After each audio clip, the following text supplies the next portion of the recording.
What is going on, everybody? My name is Nico and welcome back to another video. Today we're going to be covering in full a beginner's guide to Pokemon Unite, and that is the new Pokemon MOBA game that has come out as of yesterday. And I'm not sure exactly when this video is going to go up, probably a couple days from now. But I wanted to make this video because I know a lot of people are hopping into this strictly because of the fact that it's Pokemon, but I've never played a MOBA before or anything like that. And I have a long history of playing MOBAs like League of Legends, Heroes of the Storm, Smite, things like that. I have a lot of, just history with games like this. So I wanted to make this guide for people that are hopping in because of the fact it's Pokemon. That's what drew you in, but don't exactly know what the heck is going on with this particular game. Now, what a MOBA is a multiplayer online battle arena game, and that is exactly what Pokemon Unite is. You will go in battles of 5v5, 3v3, or 4v4, and you will compete against other players, and it is a lot of fun. However, there are a lot of things you kind of got to know about what exactly is going on throughout the entire game, because there are so many moving parts to a MOBA. It's like a game of chess that you're playing with other people. It's a lot of fun, but it takes quite a bit to understand. There is a learning curve to it. I will say that Pokemon Unite is one of the simpler MOBAs that I've played. It's super easy to hop into and start playing immediately.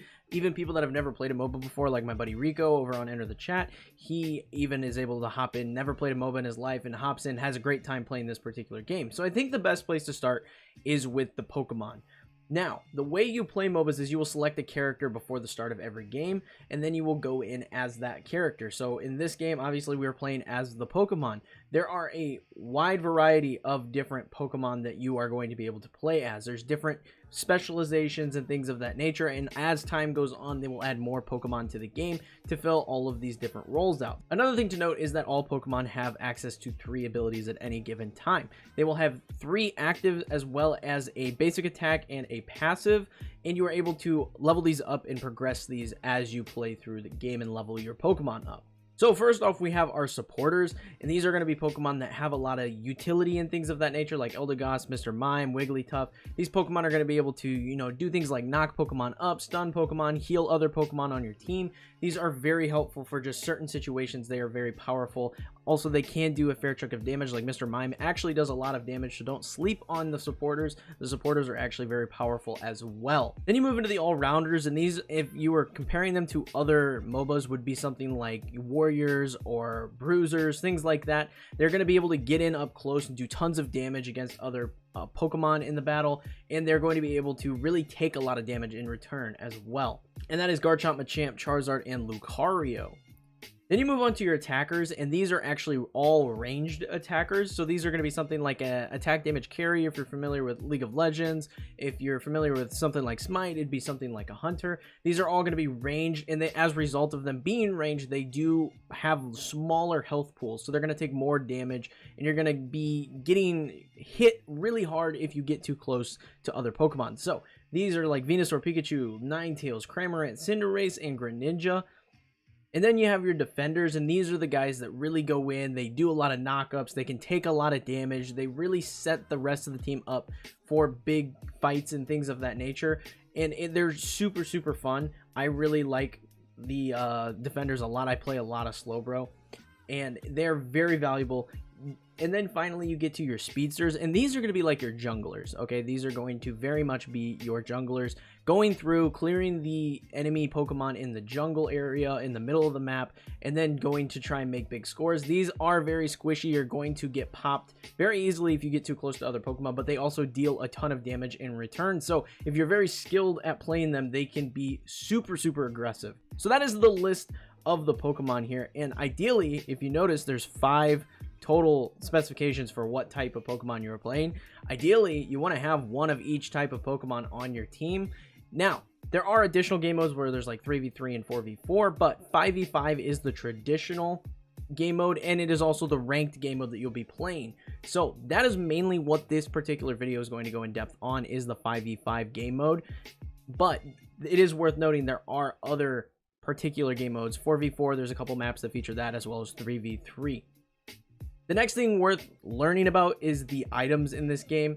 there are a couple different versions of items. First off, there are the held items, where each Pokemon can hold 3 of these, and it will give bonus effects, things like increasing basic attack damage and increasing movement speed when not in combat, increasing special attack, all these types of things, as well as battle items. And these are items that you actually have to activate when you're in battle. So you got your potion that's going to give you some health back. You got things like the X attack that's going to raise Pokemon special attack or attack for X amount of time, things like that. There's a variety of different items that you can use, and some are the held items that automatically give you the bonuses, as well as the activating ones like the potion that's on a cooldown.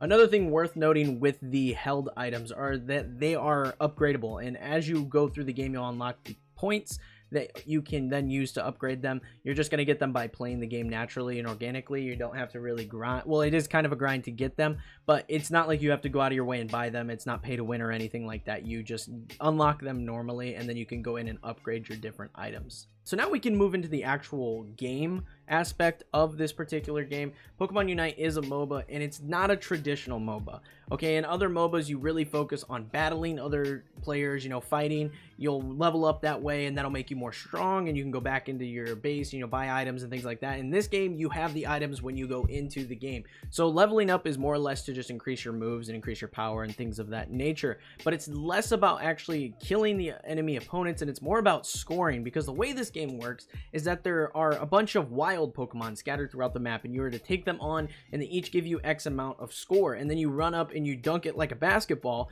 into the enemy's score posts all throughout the map, and that will then give you more points, and the team with the most points at the end of the game is the team that actually wins. So it's less focused on killing other players and actually doing that, instead of actually pushing other players away from the objective so that you can actually score, because if they hit you, you can't score. So it's more or less about a game of chess, moving the opponent where you need them so that way you can actually score. And you can do this by killing them and knocking them out.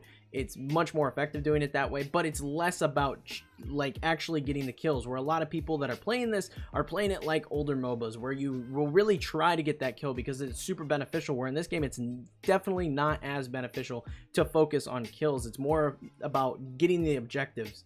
Now, as of right now, this game is very fresh. It's very new. Most people are still getting a feel for most of the characters, and there is not really an established meta in the 5v5 game mode. However, based on other games that you play, with like League of Legends or Smite and things of that nature, you got a pretty good idea of what you're going to be doing in this game. There are 2 lanes and a jungle. So what makes sense to me are that 2 Pokemon go top, 2 Pokemon go bottom, and then you have 1 Pokemon that'll go back and forth between the 2 lanes through the jungle to get all those jungle camps and get all those points, so that way they can score big when they eventually do that, and that way they can also go and help each of the lanes individually while they are battling and doing things of that nature. And this is going to really help, not only get you points by going back and forth and getting the enemy Pokemon camps in the wild area, but also it's going to help by allowing teams to gank each other. The jungler can go in and gank a lane, and then they'll be able to push back the enemy team to allow the laners to actually have a chance to score, because there are wild Pokemon on the sides of the map as well that you can clear. So it's definitely, like I said, it's like a chess game that you're going to go back and forth, picking your opponent apart and then pushing you back. It's very much a back and forth scenario that you're going to be doing in order to win these games. And I like the fact that these games are very short. Traditionally, MOBAs have games that can last upwards of, they can go from anywhere from like 10 to 15 minutes to up to an hour. So, this game, it's 10-minute games every time, because it's all about scoring those points, and it's super, super fun. And that's why I wanted to lead with the different Pokemon types, because I feel like this is something people don't really pay attention to, because the different specialties of the different Pokemon, there is a purpose for these Pokemon. Like I said, the speedsters, as they're called in this game, are going to be your junglers. They're going to be the ones going back and forth between the lanes, getting the camps, pushing back enemy teams, and then scoring. That's the big thing for them, whereas your defenders are going to be, in lane with, a damage dealer of some sort, and you're going to be doing things like that. You're going to have your bruisers. All these Pokemon are going to play different roles in how the game actually plays out. And it's important to have a good mix of Pokemon and not all be one type of that Pokemon in the game. Now, like I said, you're going to be going to these score zones to score, and you run up, you press X, and then your Pokemon will then put in the amount of points that you have acquired so far, and you will put them into the score, and that'll accumulate over the game. And like I said earlier, whoever has the highest score wins the game. But there are some things to know about the score zones. There are 2 on each side of the map, and there's 1 right at the enemy base that you can score on. The 2 on each side of the map in the lanes are actually destructible. After you put a certain amount of points in them, they will disappear. Now, until these disappear, there is a slow zone. So if you try and chase an enemy Pokemon behind their score zone, you're going to get a slow debuff on you, and you're just going to move in, like, really slow. It's going to be very hard to get out if the tables turn on you and you get re-engaged on. It's going to be very hard to escape. So that's something that's worth noting, is you need to score and get rid of those zones so you can really push far in. Now, in the last couple minutes, I said these were 10-minute games. In the last couple minutes, these turn into double score time periods, and anything that you turn in at this point will count as double, which is super big if you're losing a game. If you have a ton of points and you're losing and you have this opportunity to score in the last 2 minutes, definitely do so. But that's not all that happens at the end of the game. There is also the wild Pokemon Zapdos that spawns in the middle of the map, and if you go and defeat the Zapdos, you will not only accumulate a bunch of the points, you will also have a small window to turn in a ton of points very quickly. There's like a 15-second timer, and at the score points, it doesn't take the charge time to turn in the points. It's almost immediate to turn in the points, which is huge, especially because Zapdos spawns within that double point window. So Zapdos can really turn the tide of the game. If you were to successfully defeat Zapdos as your team and everybody turned in, you could score up to 500 points right there, which is super big if you're running behind in a game. So Zapdos is a huge key component to winning a game. You really have to be watching the enemy team and maintaining that, and make sure they're not going after Zapdos. Or if you guys are going to take Zapdos, make sure the enemy team is unaware of it so you can actually do it successfully and then go and score. There are a couple of other Pokemon that give you bonus score points along the way. There is Rotom at the top of the map that you could go and defeat, and after you defeat Rotom, it will move to the nearest goalpost for the enemy team and score 20 points for you, which is super helpful. Also on the bottom, there is a Dreadnought that gives you 20 score. It does not go to the goal and score it itself. You have to carry it there, but it is a nice buff nonetheless. Now, that pretty much covers all the basics of the game mode, just stuff that you can use to get into them. And like I said, this mainly applies to the 5v5 mode, but a lot of these aspects do also apply to the other 4v4 and 3v3 game modes, so you can use them as you go. Now, the last thing I want to talk about is the fact that this is a free-to-play game. This is free. It is going to be on mobile as well as Nintendo Switch later, and it's going to be crossplay and all that stuff. But because it is free, you are going to have to put money in. Maybe. It depends on how aggressive you are going to be about playing this game. If you're just going to play it casually, you'll probably not have to put any money into it at all. However, if you're going to play it very hardcore and you want to have access to all the Pokemon, you're likely going to have to fork over some money if you want access to them sooner than later. So, there is an in-game currency that you can use to buy these Pokemon. This is the gold currency, the AOS coins. You can only earn 2,100 of them a week. There are also bonus like objectives and stuff that you can do that'll also award you coins. You can usually earn more than that through doing the daily objectives and things like that. Aside from just battling, the 2,100 is the amount that you can earn through battles, but you can obtain other ones through, you know, doing challenges and things of that nature. However, it's going to accumulate rather slowly, and if we go to the shop and we look at the Pokemon, they cost a fair chunk. Like the lower Pokemon cost 6,000, whereas if you scroll down here, it's 8,000 for Crustle. If we keep going down, it is 10,000 for things like Absol. So there's a wide array of different prices for Pokemon. So you are going to have to unlock each Pokemon individually. Now, if you log in right now, you get Zeraora for free just for playing the game. And then also there are a bunch of unlocks that you'll get because the game just launched. So you definitely want to hop in and start unlocking some of that free stuff. Like I got Ninetales for free. I got Venusaur for free. Later on, I'm getting Cinderace for free after 8 logins.